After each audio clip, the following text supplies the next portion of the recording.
What's up, War Rapport family? We're back with another edition of Building Rapport.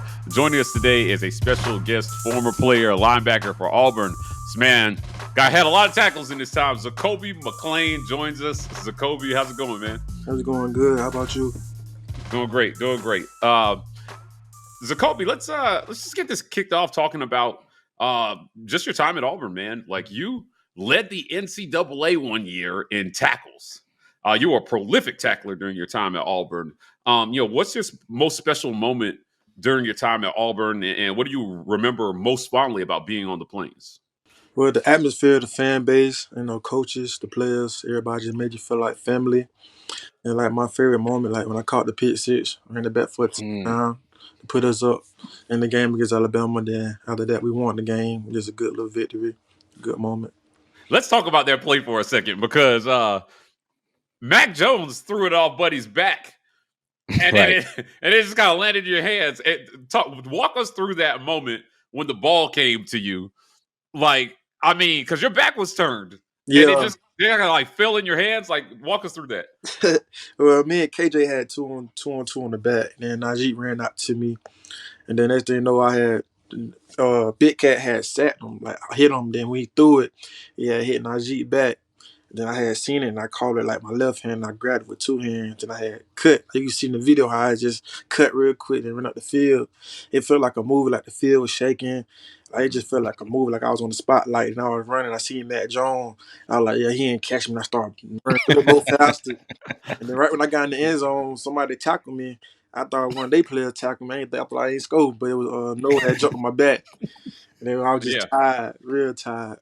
Yeah, I was going to say, during the run back, it looked about the 40-yard line of the other side of the field that the bear jumped on your back just a little bit. Yeah. All right. Were you scared? You were going to get walked? No, I wasn't scared because the goal line team was out there. They wasn't no speed like Jerry Judy, no walking. Oh, for sure. Okay. Was out there. That's true. That's very true. Yeah. So, hold on. So, Ricochet Rabbit was a thing that was before that play happened, but but it's just kind of fortuitous that it caught off of a ricochet. But where did you get that nickname from? Where did that start? One of my coaches that I love the most, Kevin Steele. He the one that gave me the nickname. My freshman year, he saw me bouncing off blocks, making tackles all over the place, all over the field, just getting to the ball fast. Like the Ricochet Rabbit, the cartoon character. He had told me to go look up Ricochet Rabbit and seeing how he is and see how I like the name. I was like, yeah, I like that. He remind me of myself because he get going real quick. All right, so Zakoby, let's talk about your recruitment process. We talked about you loving coming to Auburn, but Valdosta, Georgia, right? A lot of NFL talent coming out of that town.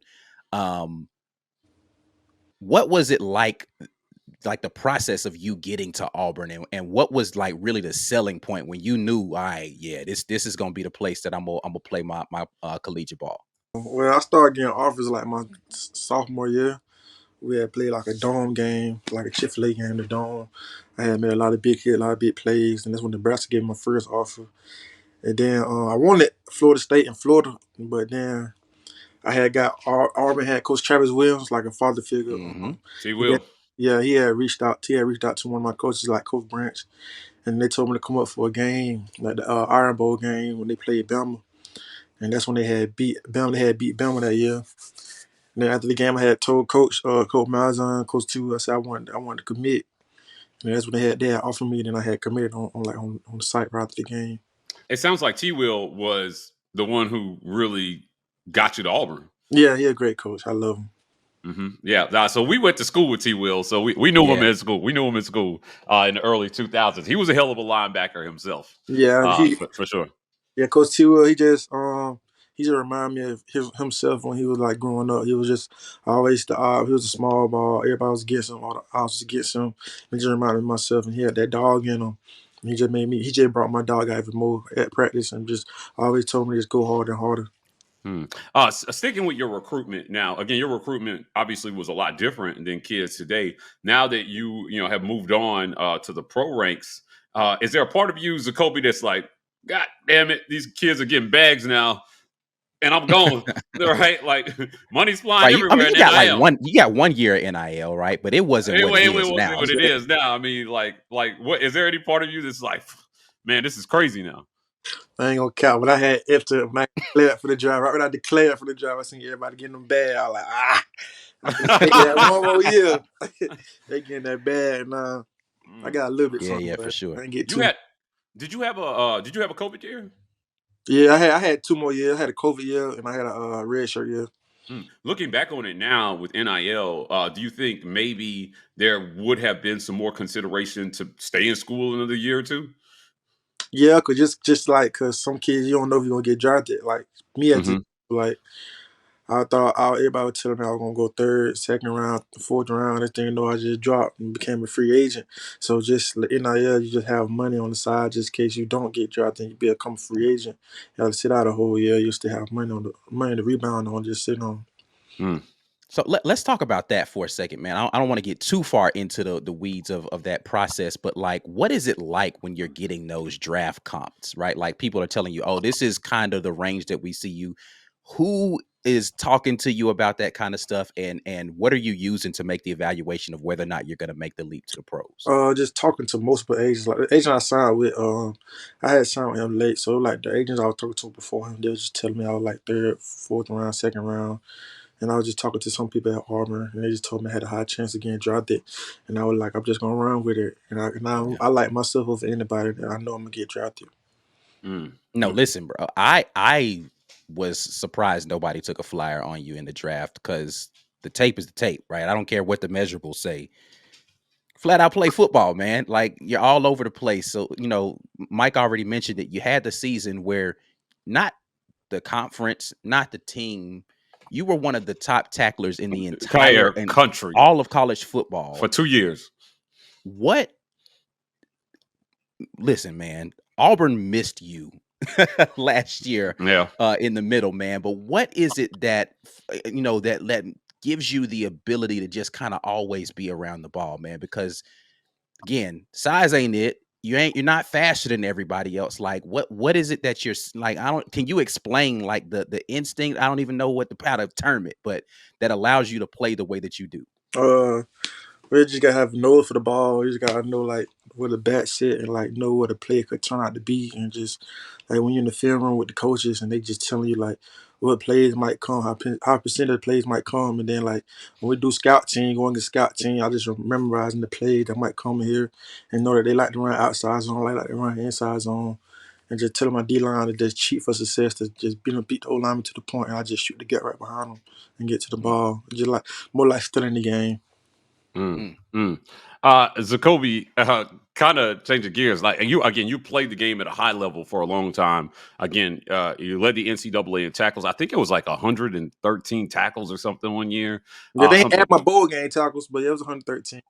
They had your bowl game. Okay, right. Yeah, it was like 113 tackles. But I want to talk about one of the tackles that you didn't make. Because sometimes you guys, in the locker room, there's a lot of healthy ribbon. When somebody misses a tackle, they make a play. Now, forgive me, I maybe will call this one out. There was a bad angle taken. I think it was Arkansas. Was it Arkansas, Ike? You got to be more specific. No, Kerryon Johnson was all over it on Twitter. And you kind of took. I think the ref was in the way. Oh, I know you're talking about the quarterback, number 1. Yes. Oh yeah.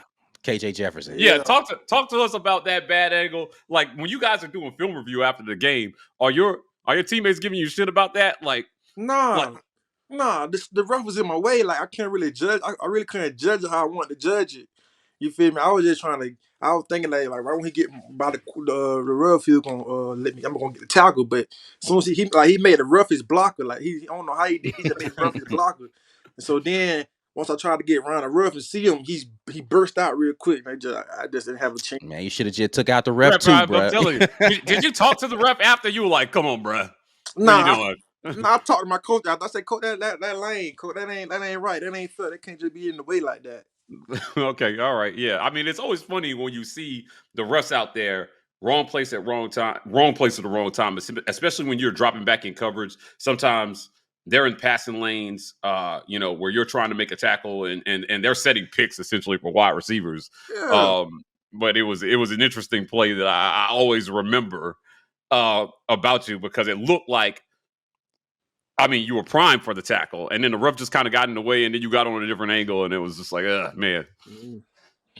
So let's talk about I like to ask athletes about what was the biggest difference for you. So Mm. we'll talk about first the transition from high school to college, right? Like what was the biggest adjustment that you had to make as a player getting into the college game and just kind of understanding SEC speed, all that? Like what was the thing that you struggled with the most when you first got to Auburn as far as being a collegiate athlete? Well, I knew the playbook, but I didn't know the playbook like 100%. So I had to like learn how to study the whole defense and like Mm. how to like talk to like the older guys and learn from the older guys.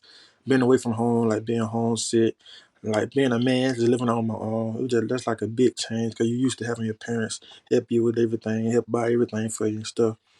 But Coach T. Will, he really he kept my head straight. He kept like he stayed on me, like when I'm in the schoolwork and everything like that. So really, I want to give you my props to Coach T. Will. He really got me through a lot. Mm, Kind of sticking there a little bit in the transition from Gus to Harsin. Cadillac was retained, and the other coach they were talking about retaining was Coach T. Will, but it didn't happen. Like, how disappointed were you when he didn't stay on staff? And like, were you able to kind of talk to maybe the coaching staff about like, hey, like we need this guy, Mm, this is my guy, like can he stay? and they ain't even try to come talk to me or OP about it. But me and OP was kind of hurt though, cause Coach T. Will, that was like our best friend. He the one that really taught us everything. He the one that came and drafted us. We was kind of hurting, but it was okay though, cause we had got Coach Smitty. And he was like a good coach too. But Mm, it's nothing like Coach T. Will, like the energy he bring. mm, Like he like before meetings, like he give us tell us about life, how to become men, like certain things to do and what not to do, and he tell us about the NFL, like what we need to be prepared for and what we not need to do and what we should do to be better players and be like great. mm. mm, Zakoby, talk to me a little bit. Like again, Auburn is family. If you've been to Auburn, you know Auburn is family. Coach Sewell played at Auburn, so he knows about that family. But like the extended family, right, that you have as well. Talk to our listeners a little bit about that extended family. From what I understand, Miss Janine would talk to y'all a lot. About just life and things that you guys got going on. Like, talk about that extended family that you guys had while you were there. Some of his people, his wife and stuff like that. Yeah, oh yeah, for Oh sure. yeah, yeah. Miss Janine, she was she was like I love Miss Janine. She used to give us like diaries, like so we could just write down like the whole season, how it went, and how everything going. She's send us Bible scriptures and just tell us to keep our head up and just tell us to keep fighting. Like she was always text us like positive and motivational stuff. Mm. When we go to their house and eat, like she cook real good food and she make us feel like we're at home with like her kids. It's just fun. Okay, I'm gonna put Miss Janine on the spot. What was the best thing she ever cooked for y'all? What was the best thing you ate over there? I think it was that chicken. I think it was that chicken and rice. Okay, all right. That'd be that chicken and that lemonade go crazy. We'll be sure to let her know. I want to make sure she sees this clip. Zakoby, again, I want you to just expound on something for us and help our listeners understand what it's like changing a coaching staff in the middle of your college career, right? So you got recruited by Coach T. Will. You talked about the relationship that you had with Kevin Steele. And then Brian Harsin comes in and he brings in a different system, a different defensive coordinator. How different were the defensive systems that they ran? And how difficult was it for you, or was it difficult at all to transition, terminology or whatever they were running when Gus was there under Kevin Steele to what you guys did under Brian Harsin and his staff? Well, Coach Steele, we were like a more of like a match team, like a big match team, match man team. Then when Coach Mason came in, he was coordinator. He was like more of a big zone team, like a big base package. Like we ran a lot of nickel with Coach Steele, but when Coach Mason came, he ran a lot of base packages. So, but it wasn't really hard. Like he made sure it was simple for us, and Coach Smitty made sure our run fits. Like he was a run game coach. He made sure the run games was simple, like AC gap, read off flow and stuff like that. He made sure the run was right. And Coach Mason made the back end like all we did was like zone drive off the quarterback and shuffle. That's when I really learned how to play zone. And Mm-hmm. we know how to play zone that much. So he really helped us like with our zone eyes and stuff like that. Did you have a good relationship with Coach Mason? Oh yeah, I love Coach Mason. That's one coach that he was hard. I love because he was hard on me. Like he was very hard on me. Like one day, like he saw me on the sideline. Like some kids they could play on the sideline. Then when they get on the field, they'll bust and mess up. But he was just telling me like, don't be on the sideline playing with them and talking to them because you need to be a professional. Because you ricochet on the field, and off the field you Kobe, like you the nice guy when you off the field, but on the field you ricochet. But you need to be like that on and off the field. And like he used to always just tell me like just to be more of a pro player. Like when coach like we'll be like going through walkthrough before games and they don't like special teams out there. He take over, he'll tap me, be like lock in, just lock in, be quiet, don't talk to nobody, just lock in, be a professional. Like he didn't want to always on me about being a professional player. So let's talk a little bit about that season, though. I want to talk about one play in particular because I want to let you get your rocks off on this. Penn State I know what you're talking. in the red I zone. know what you're talking about. You got kicked out for targeting Ugh. on that play. Oh man, look at the frustration. No, man, listen, we feel man, it. we got to talk about it, man, Yeah, because that was one of the worst targeting calls I think I've ever watched, seen, man. ever. Yeah. Just I feel like you still feel some pain from that moment. Yeah, I'm mad. I'm very, very, very mad because we supposed to win that game. I believe I was in that game. Factual. They won. If I was in that game, they wouldn't score that touchdown when I got kicked. When I got kicked out the game. I believe that too, because they scored on a run, and I I ain't gonna throw nobody under the bus. I believe the linebacker took the wrong gap. Yeah, he ain't get off the block right. He supposed to share the block.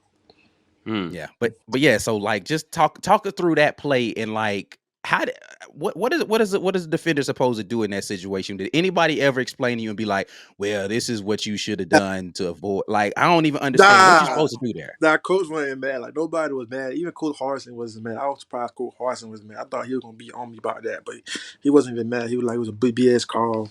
But I just seen the receiver. Like I seen Roger tackle the receiver, and the receiver tried to break in and extend the ball out. And I just said I wasn't going for it, so I used my shoulder. I made sure I used my head. I just dove him at my shoulder and made sure he didn't get in there. And then they said, when I got up, I just seen flag. I seen a flag, and I got up. Smoke walked to me. He said, "Bro, I think they're gonna kick you out the game." I was like, "No, bro." Like I started getting very If emotional. anybody knows targeting, it's gonna be Smoke, because he sure got enough of them. Like, my bad. I don't mean to make fun of you, Smoke, man. Come holler at your boys. This Smoke walk up and he was like, "Listen, man, this is gonna be a bad feeling that you about to feel in a second." He told me like, but I feel your pain. He told me they gonna kick me out. I was just hurt. And they did the instant replay. I was like, okay, they doing the instant replay. I might get away with it. I know I used my shoulder. Next thing you know, they had called me out the game. I went to the sideline, threw my helmet down, and just started crying. It would hurt me because I wanted to win that game. I hear you. Yeah. I hear that. Hey, listen, talk to us a little bit about, just speaking of, things that, you cared about while you were there. Beside Alabama, is there a team or a player or a quarterback that you got up for? Like if there was one team you had to beat and you want to just pound the shit out of them that game, what game was that? What game did you get up for personally? And is there a team that you were like, man, I wish I could play them one more time? Georgia. Yeah, I about to say you're a Georgia guy. I had a feeling it was going to be okay. Georgia. Yeah. So talk to us about the loss to Georgia and like what stuck with you after that loss. I'm talking about my senior year. What really hurt me was Smoke getting targeted. That really hurt our team, hurt our back end, because Smoke was the one that talked to the back end, make sure everything right. And he gonna come hit something like me. And when I lost Smoke, it was just like, I don't know why. I just feel like I had to do everything myself, and I was just doing too much that game. But I want that running back. I forgot his name. Number 3, the big dude. I forgot his name for Georgia. I don't remember who was number 3 for. I don't remember, but he play for the Raiders right now. But yeah, I want Jacobs. Him. No, that was that's Alabama. Yeah. Nah, I want he had messed his knee up. He had an ACL thing. He had came back from ACL, but I don't know. I don't forgot his name though. But I want him back though. Yeah, I mean, at the end of the day, right? I feel like a lot of the players have that one, right? Where we talk to players, a lot of players, and they say, "Hey, listen, when we play Texas A&M, it's on site, right? Like, or Arkansas, it's just games that left a bad taste in your mouth, essentially, about what could have been. Now, obviously, you got kicked out of Penn State, so that one stings a little bit, but it's interesting to hear Auburn did not beat Georgia. Did your class ever beat Georgia? Mm-mm. Y'all never beat Georgia. How much did that? How does that hurt? It hurt a lot because them boys undefeated. Like Quay Walker, them they got always tell me, y'all ain't never beat us. Then I'm from Georgia. A lot of Mm-hmm. Georgia people talk about, oh y'all never beat Georgia, y'all never beat us. I hate him. Zamir White, that's who you talking Zamir about from White. Georgia. Zamir, Yeah. yeah, I want him. I want him. When I get back in the lead, I want him. I want him. Okay. All right.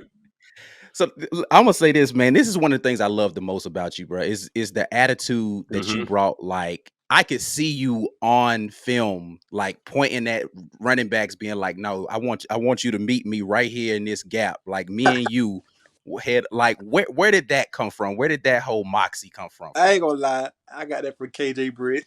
I ain't gonna lie to Okay. you. KJ. All right. Got it from KJ. That's my big bro right there. Okay. He used to do that all the time.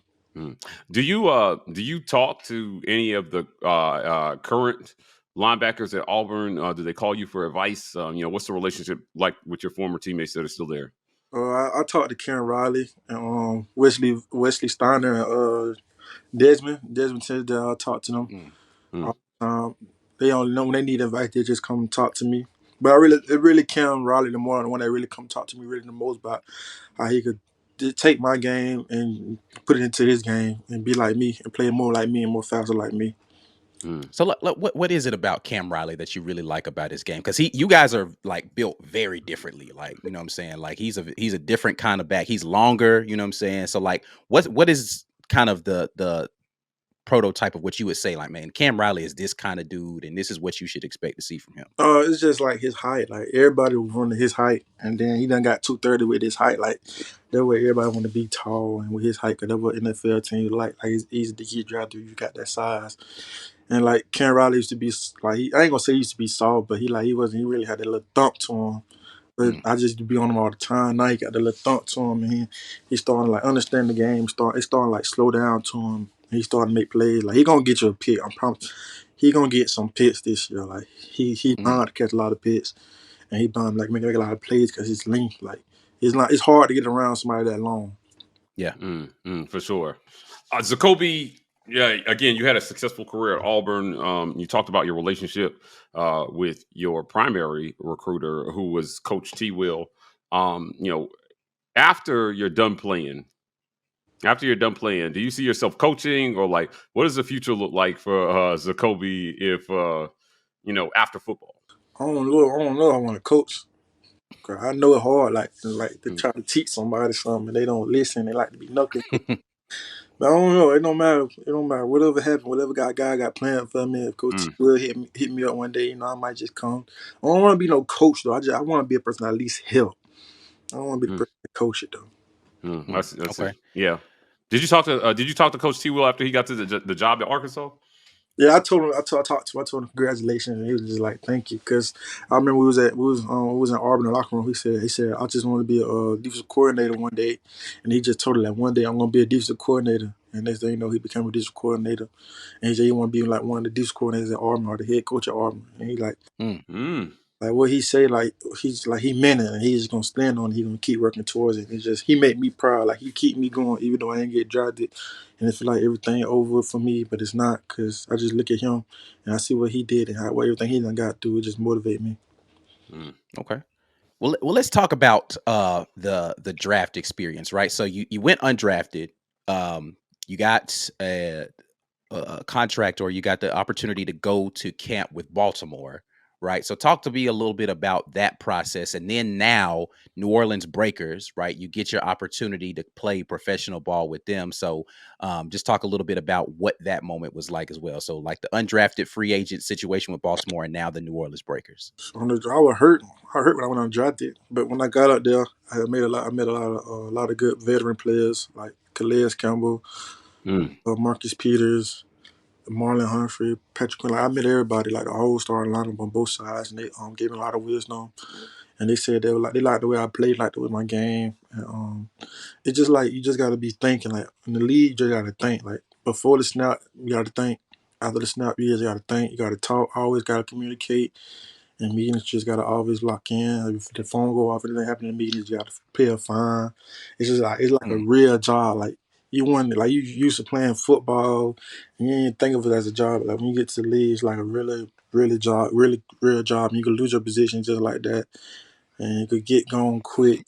And like Marlon Humphrey, he told me like before I had got cut. I think he knew I was gonna get cut. It's crazy. He was like, Kobe, just keep going. No matter what you're doing, just keep going. When you talk about being a professional, it reminds me of a story that I heard about. I knew some people who knew Roddy White when I was in school, and he was a wide receiver for the Falcons for a while. He made a Pro Bowl and played at UAB. He got drafted, kind of a surprise. He went first round, and they used to talk about how his rookie year he would go into the local McDonald's and just order gross amounts of food, right? They knew him in there. They knew his order as soon as he walked in. And he had somebody influential in his life say, hey, if you get a nutritionist and you get professional about your diet, you're going to be in the Pro Bowl next year, which he did. And then he made the Pro Bowl. Like, can you talk to us a little bit about, you mentioned a couple times about Coach Mason talking to you about being a professional. What things would you say have you adjusted to be that professional now that you used to do in college that you don't do anymore, you do differently now that you're pro? You gotta take care of your body. Like if you take care of your body, like it'll take care of you when you're on the field. Nutrients, like you say, make sure you always talk to a person that's nutrient. Make sure you're eating the right food, eating healthy, because it'll backfire on you. You don't even know it. Like being more locked in and just being more of a student of the game. Like if I think I know it, just keep going back to the playbook, just keep studying. I wish I just went and asked more questions when I was at the Ravens. Like went up there, talk to the coaches, and just talk to them more and ask them more about the plays, show them that I care, even though I know I care. But some coaches they want you to go out there in the meetings and talk to them so they can show that you care. Right. Do you feel like you knew how to watch film while you were at Auburn, like Um, properly? kind of, sort of. KJ Briggs taught us. He taught us how to do that. Him and Deshaun Davis, like all of them, and Coach T was like he's a little linebacker, lead the meetings and like lead the film room, after practice and stuff. Like Coach T went in there, he let them lead the room. And they used to teach us when they was there. And then once they left, we had to teach the young guys. Me and OP had to teach the young guys. So I think I really know how to watch film. So what are you with the New Orleans Breakers situation? When does the season start for you all? April 15th. Okay. We report like March 18th. Okay. So you're going to be in the Birmingham hub with that, right? Yeah, we just on the 2 teams in Birmingham. Us and the Birmingham team. Okay. So what was that phone call experience like when you knew, all right, this is my opportunity to come in here and show them what I got? What was that feeling for you in that transition to now being on that team? I think the DC or the linebacker coach, like Coach Zach, I think linebacker coach was Zach. One of them had called me, and they were like, "Do you want to play in the USFL?" I was like, "What? Of course!" Like why would I not want to play football? Like it's just a bliss. Like I'm just blessed to play football. I always want to play. Like I'm grateful for anything. I just told him just straight like that. He was like, "We'd love to have you. You're a great player. We're gonna just get you ready and get you prepared to get back in the league." And I told him I'm just ready to learn and be more smart of a player, get on special teams, so I could be the best player I could be. Talk to us about the combine and that process, and what that was like for you with the interviews and preparing. Did you have to make a decision about like what drills? Like, not everybody does everything at the combine. I know you guys are getting a lot of advice about like what to do and what not to do while you're there. What was the toughest thing about that experience? Tough thing about it, I don't know. Having like I ain't know that once you run the 40 twice, that you ain't gonna have your legs for real. So like after running that 40, knowing my legs very fatigued. Oh That's wow. the toughest part. 'Cause you just gotta go do drills and stuff like that. Mm-hmm. I know that's one of the toughest part. What do you feel like was your best combine performance? Like, what was your best the thing that you felt like you did best at the combine? See, I feel like they did me wrong. 'Cause I had a chip bone in my finger. Mm-hmm. So I really couldn't catch with my index finger. So I believe I did the drills good, but I just couldn't catch it for it. 'Cause my finger, every time I catch it, it hurts so bad. Mm. Like my finger wasn't strong enough, but now I learned that rehab on it, and I can move it and stuff like that. Did you go? You went through interviews with teams, Zakoby. Like, what was that like? Did you have to talk to like executives or team representatives? What kind of questions did they ask you? Oh, I talked to a lot of teams. They just talk to you about your parents, like what they do, how you learn football. They tell me like drop a defensive play. They just ask me if I love the game. Do I like winning or losing? Stuff like that. No type of questions. So they're really just trying to dig into how much do you love the game, right? Exactly. It's kind of what they're getting at. Mm-hmm. How much have you talked to the guys who were in that draft class with you? So, Roger and Smoke and even Chandler, was in that class and got an opportunity to play a little bit. How much have you guys kept in touch? I talk to them all the time. We talked about this a little bit earlier, and just from the Valdosta area, there's been quite a few professional players.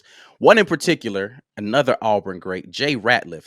Do you have any sort of relationship with Jay at all? Nah, I ain't talk to Jay. I need to get up with Jay though. Yeah. Listen, He's from that area, and he played ball at Auburn, and he is NFL guy. So maybe I need to connect. I filmed. Please connect me to him. Do that. I filmed Jay's pro day, and he was another one of those cats that like kind of flew under the radar. And I remember the scouts talking about how good his hands were at pro day. And you're talking about a guy who went on to the NFL. He played for the Bears, the Cowboys. I'm not sure who else he played for, but I know he made a Pro Bowl. And it was cool seeing those guys like that were kind of flying under the radar, impress scouts at their pro day and then go on to have successful NFL careers. So like, it might be great to talk to somebody like that who was able to make the jump because he was on nobody's. I think Jay went undrafted. I think he went undrafted as well too, and made a great career for himself in the NFL. Yeah, he went to I don't want to say it wrong. Lowndes, is that how you say it? Lowndes. He went to Lowndes. That's why high school. he a Lowndes. I went to that house. Yeah, I know y'all didn't go to the same school, but y'all from the same area. I don't like them boys. All right, listen. That's a rival school. Big rival, Winterville Classic. Okay. Zakoby, last question about again, you played for two different coaches at Auburn, and you got to play under two different systems. It sounded like you learned a lot from Steele. You learned a lot from Mason. Coach Smitty, you talked about. Coach T. Will, you talked about. But talk to us about Coach Brian Harsin, right? What was your relationship like with him? And it was different. He ran a different system. He ran a different ship than Gus did, right? Yeah. What were the biggest differences from a head coaching standpoint between Gus and Harsin? Gus really, I don't really like saying it all the time, but like Gus was like he was like a very good coach. Really, yeah, really got like before he left, we were really trying to get to know me and stuff like that. But Coach Harsin, I like the Coach Harsin too though, but cause he's come like when we work out and do stadium, any drills, he come do the drills with us. Like everybody love to see their coach come do drills with us, and he's always just be on us about hard work. He's always just tell us like just if you keep working, it just pay off, and just I always make sure we have our notebooks out in meeting. Like he's always like try to like set the meetings up like they do in the NFL. Like I ain't realized that till I got to the Ravens. Like everything that he was doing, he really just trying to get us ready for the league. Well, Zakoby, I want to thank you for joining us here at the War Report for this very special building report. It's great to hear about the things you got going in the USFL right now. So we're going to be wishing you much success and tracking your journey. I hope you come back and talk to us soon. Yes, sir. Well, that's it for another great edition of Building Rapport with our guy, Zakoby McClain. If you want more content like this, please hit like and subscribe. We are the War Report on every social media platform, TW Rapport on TikTok. Guys, we're signing off, and as always, War Eagle. War Eagle.